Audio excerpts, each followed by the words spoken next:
here in the Aventura Mall in South Florida, just outside of Miami, and Lacoste, the great clothing company, bringing together great champions. Gustavo Kuerten, a Hall of Famer.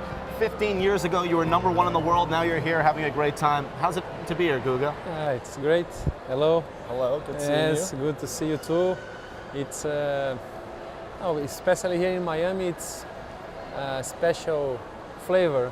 Exactly 15 years ago, I played the final against Pete. That was a good match, wasn't it? Yes, great memories from that week. Agassi was #1. I beat him in the semifinal, and then I lost to. It was a little bit short. I lost to Pete at finals. It was hot out that day, wasn't it? But was great atmosphere. We had a kind of Davis Cup feelings down there. Couple of thousand Brazilians, like 2,000 or 3,000, then 10,000 Americans, and it's like USA, Brazil. And to the end, we played for 3.5 or 4 hours. He got me at 2 tie breaks in the fourth set, especially 10-8, I believe so, in the tie break, and all the drama going on. And that's the good part of tennis, being out there for many thousands of people, challenge yourself to do a little bit better, even tough conditions, very hot, and play against Sampras, an idol from my child's time. So it was, these feelings stick in your mind forever. And luckily, in the end of that year, I was able to do it. I played Pete at the semi-final in Lisbon, and then Andre in the final to become #1. So this is achievements that I'll never forget. You've won 3 French Opens, you've changed the whole country, but where do you put #1 in the world compared to those French Opens? All one big, great accolade. No, it's the top. Once you get to this stage, achieving the first spot in whatever you do, it's amazing feeling. And especially for me, that I had to overtake guys that was like superheroes for me. Agassi and Sampras. First time I came up to States, I bought Andre's shirt. They were already winning Grand Slam, and I was playing around here, Sunrise, Fort Lauderdale, a small junior tournaments. So it's the far you can go. It was a great accomplishment. I never even dreamed to get through when I was this young. But then once you get going and you get yourself closer on this, especially this year on the beginning, I was 5th in the world, and me and Larry were talked together to each other. We said, what should we do now? Should we go to? Let's try. Are you sure? I talked to Larry, are you sure? I look at the rankings, Capernico ranked with Sampras and Agassi, was the 4 top players. We sure? Okay, we're nothing to lose. Let's try it. And I was all year long with, especially on from the US Open, I had a great chance to be #1, but couldn't get it. I got too anxious and nervous. And certainly in Lisbon, when I had kind of no more chance, and Safin took it over, the opportunity of, took the candy off my mouth. I had only one chance, win all 4 matches that I had left, and also need him to lose both matches. Unbelievable. In a row. So this is a Brazilian prey, and things that click to your life, and you gotta take opportunity. Gotta take advantage on this opportunity, and it's special. Even in Lisbon, talking in Portuguese, that was very rare. Wow. For that time, perhaps only there, and here in Miami that I could talk Portuguese freely. So that's on short words what represent my career. It's unexpected things that happen. Brazilian to become a tennis player. It's upside down story, but rightly in a good mood.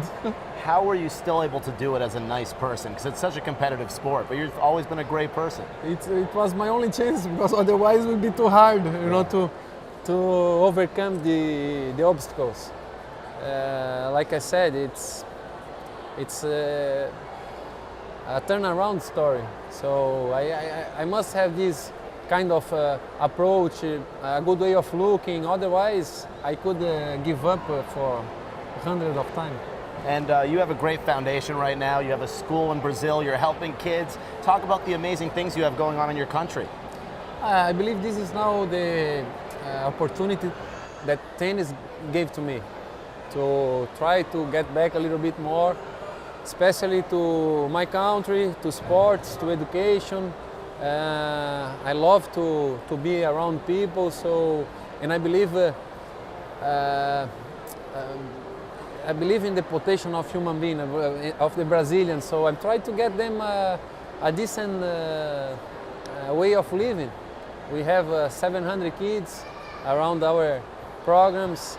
We help also the handicaps, because my brother that passed away, and the connection with him, the way I learned about living with him for 28 years was very special. So I try to get a little bit back on that direction too, and we find ourselves very comfortable working on these two stages, the poor kids in Brazil and then the handicap in a row.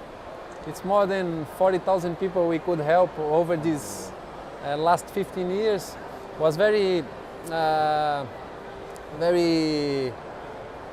precise too, because once we launched the foundation in 2000, I became #1. Perfect timing. So already I give back. Yes, I give Cristo back. El Redempto was looking at you there. You see, it's but that's how we visualize the world. You know, try to get something going, to try to make an effort for the good, and receiving 1,000 times back already, much more. And you have a book as well, I've heard. Yeah, we launched this year, actually last year in Brazil, the day of my birth.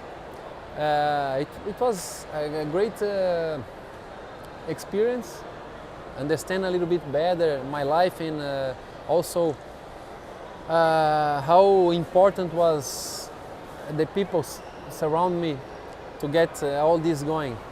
Like I said before, I couldn't see that far. My father, the first one, and then Larry, then my brother, my mother, and it's not a single life involved. It's at least 8 to 10 lives committed to this accomplished to happen, you know, to this dream to come true. And right now I understand even more and appreciate it even more them for what they sacrifice for me to go as a star of the history, you know. So this was amazing feelings. Many great champions, but Lacoste chose you. They chose you to be the great guy with this nice clothing line. So tell me about the shirt you have on. No, this I think it's another amazing opportunity, especially because of the link of René Lacoste, of course, and then the French Open, Paris, France in a row. So it's been always like how can I say it in English, like a playground to me, you know. It's all friends. Oh, it's all funny, you know, a good atmosphere, a great team involved, and again, all the time remember these amazing histories and episodes that I had in my life. I'm sure they not choose me because of my face and the modeling. But that's too much connection involving the way I face the game, the passion about it, my French connection also, the way they took at me in Brazil, said that They've embraced you. They've embraced they you. embraced me. Everyone's embraced you. As a French guy, so that's amazing. Right now for me, it's still these great opportunities that I keep on living on my daily life. Gustavo Kuerten, I know you have a busy day. Thank you so much, Guga. Okay, the thanks man to see you himself. again. So happy to see Gustavo Kuerten doing well with Lacoste here at the Aventura Mall.